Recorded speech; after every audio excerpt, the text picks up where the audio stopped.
Come on, I want you to do it. Come on, hit me, hit me. I actually hit him. I probably just saved the life of Rachel and Harvey Dent, as well as the next 8 years of my life and my reputation in Gotham. Nice work, Batman.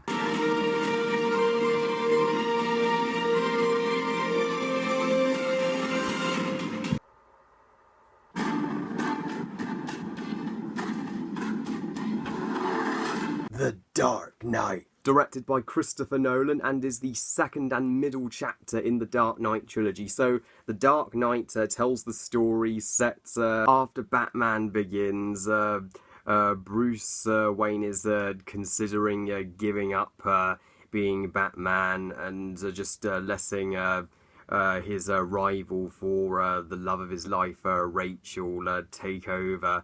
And as Harvey's having more success locking up the mob than he is. However, the mysterious scar-faced supervillain, the Joker, arrives in Gotham and causes absolute mayhem, and everything goes to shit. So it's up to Batman to make the ultimate decision and sacrifice to either give in to the Joker's demands and reveal his identity, or refuse and let innocents die. Do I agree with the level of praise this movie gets? Absolutely. The Dark Knight is an absolutely incredible movie, and I'll go as far as calling it the best sequel ever made. However, even though the majority all consider this the best in the trilogy, I personally slightly prefer Dark Knight Rises to this. Don't get me wrong, this is not to criticise Dark Knight, because Dark Knight is still a flawless masterpiece in every sense of the word. I'm just saying Dark Knight Rises, in my minority opinion, is my favourite of the three, which I will explain when I review that movie. But for now, let's talk about Dark Knight. First of all, there will be no negatives in this review, because I have none. How could you criticise Dark Knight? It's perfect. Christopher Nolan's direction. Oh my god, he knocked it out of the freaking park with this one. It's bigger, better, and more impressive than even Batman Begins in every way, even though I still absolutely love Batman Begins. It is underrated. I can't deny Dark Knight is all around the stronger film. It's obvious what character I'm gonna discuss first in this review: Heath Ledger as the Joker. When we heard that the Joker would be in the sequel to Batman Begins, that was the ultimate cliffhanger to get us jacked. And when Heath Ledger was cast, people weren't so sure about it. However, when they first heard his voice in the teaser, when he was like, "People are gonna die starting tonight. I'm a man of my word." They were like, whoa, maybe we misjudged him. And sure enough, nobody wanted to admit that they criticised him when they saw him in this movie. Nobody was prepared for one of the best performances ever given by an actor. I think he is that good as the Joker. He is one of the best movie antagonists of all time, certainly in my top 10. He's not a physical challenge for Batman. Batman can easily whip the Joker's ass, but he's the psychological threat for Batman. He does make up these horrific backstories about his father and abusing his mother, and his father cutting into his mouth, as he's always saying, "You wanna know how I got these scars?" As Alfred said, some men just want to watch the world burn. Yeah, that's just what the Joker's here to do, create some chaos, and he loves it. He gets a legitimately tense introduction. It's hard to pick what's his introduction, either the opening bank heist or the meeting scene with the mob, but I have to agree with Jeremy Jahns. Come to think of it, the meeting was the Joker's true introduction, when he's like, and I thought my jokes were bad, and the Joker even cracks some great jokes that we want to see from the character. I'm gonna make this pencil disappear.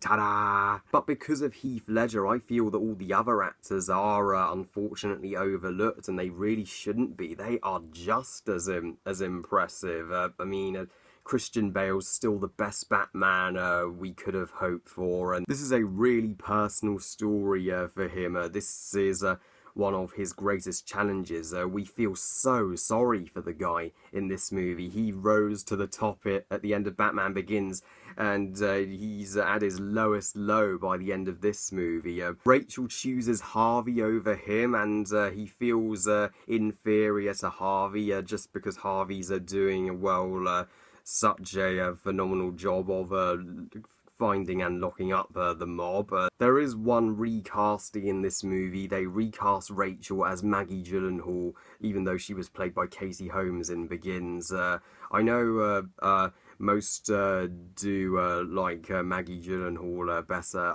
I'm personally liked Katie Holmes better. She was just my Rachel, but Maggie Gyllenhaal still does a great job. I mean, it's not too big a difference, and Aaron Eckhart, I think, is underrated as Harvey Dent. Sadly, he, like the other cast, didn't get much attention, all because of Heath Ledger, but Harvey is such a tragic character. Man, does he fall as well as Batman. I love the twist that he does turn out to be Two-Face. Two-Face isn't just shoehorned in there. He actually intertwines with the story perfectly. And the part where he gets his face burnt and talks like this, it still scares the crap out of me even today. And all of the old faces from Begins reprise their roles here, and they all continue to serve as much purpose to the story as Batman himself. Commissioner Gordon's working with Batman and Harvey to tackle the mob and the Joker, and Alfred's still there to be the voice of reason, and Lucius Fox actually provides Batman with a brand new suit. Yeah, I prefer this suit to the one from Begins, and I'm so glad he continues to wear it in Rises. The story's fantastic. It's one of the single best stories for any superhero film ever. Marvel movies are fun, but you've got to admit they've never been as sophisticated as this. This is probably the most unpredictable superhero movie of all time. It's is packed with intense scenes, tension, and a story that you don't know where it's going. It's a legitimately, well, real and intense situation, which is what Christopher Nolan does so well with Batman. He makes it feel real, adding real stakes to it. So yeah, I was absolutely well on the edge of my seat. Spread the word, guys. We want more stories like The Dark Knight. Fuck the predictable ones. Just every time we think they've caught the Joker always has a backup plan. As he says, I'm not a monster, I'm just ahead of the curve. Yeah, he always outsmarts them, just every time, which makes the audience actually afraid by him. And the action sequences, they are better than Batman Begins. My God, the action scenes are absolutely spectacular. This is more of an action movie than Begins. It's way more action-packed. So the opening bank heist, the part where Batman has to travel to Japan, the chase is the greatest action sequence in the movie and one of the best in the trilogy, with the truck toppling over and the bat bike. That is the first time we actually get to see Batman riding a motorbike with two guns, and it's awesome. A hospital even blows up. All this action really makes the scope of this movie feel just epic. It's the most real-looking and extremely well and best shot action in a movie, all done with IMAX cameras. This is probably the greatest ultimate movie to see in IMAX, and it all helps it feel real and grounded. And of course Hans Zimmer's theme is excellent as always, and the pacing just rock solid. I never felt the length because I was completely hooked throughout, and one of the biggest complaints that this movie received in the UK, in my country, the British Board of Film Classification apparently received a total of 82 complaints that this movie was not suitable for kids and a 12A rating, which means PG-13 to those of you in the US is too low. And I agree, it should have been rated 15 at least, because this is not a kids movie. It is an adult superhero movie. It includes knife crime, it includes torture, it has people blowing up, it has an extremely high body count, it's an extremely dark, depressing movie. When you watch the Adam West Batman show and then watch this, there's a major difference, though that's not a bad thing that it's darker, far from it. That I can't praise enough that Christopher Nolan was actually not afraid to make it this dark. It helps it be all the more ambitious, though I've always wondered in the moment when Batman spares the Joker with his bike, why didn't he just hit him?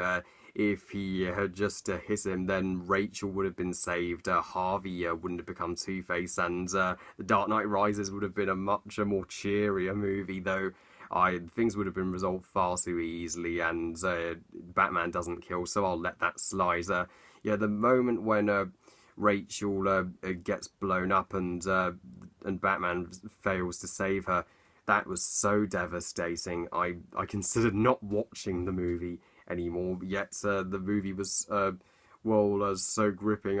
It still makes you want to see how it all ends. And there's tons of iconic moments too, especially the interrogation scene, which is I'm not kidding, one of my favourite moments in movies. I have Batman and the Joker right here, got these action figures when the film first came out. So this might be the only one of the trilogies to have a sad ending, and the sad ending and number of cliffhangers geniusly lead into Dark Knight Rises after the Joker's arrested, and Batman's like the ending where Harvey dies after him and Batman tumble over a building, and Batman actually takes the blame for all of the murders Harvey committed, because he believes he's the hero Gotham deserves, but not the one it needs. That's one of the most effective cliffhangers since Empire Strikes Back. And the Academy committed a great sin by snubbing The Dark Knight for Best Picture that year. Not only should it have been nominated, it should have won. Overall, despite The Dark Knight not quite being my favourite of the Dark Knight trilogy, as most believe, I still absolutely love it. It is a complete masterpiece. It defied all other superhero movies. It defied all expectations. This was the movie that made people completely fall in love with this trilogy. It's my favourite sequel, one of my favourite movies of all time, let alone favourite superhero movies. Movie fans will forever love this movie. I give The Dark Knight 5 stars out of 5. Well, I love you guys. Thank you for watching. I hope you guys enjoyed this review. And what do you think of Dark Knight? Please comment, let me know. Please like this video and subscribe. And please follow me on Twitter and on Google+. And I'll see you next time when I review The Dark Knight Rises. I'll see you then. Bye, guys.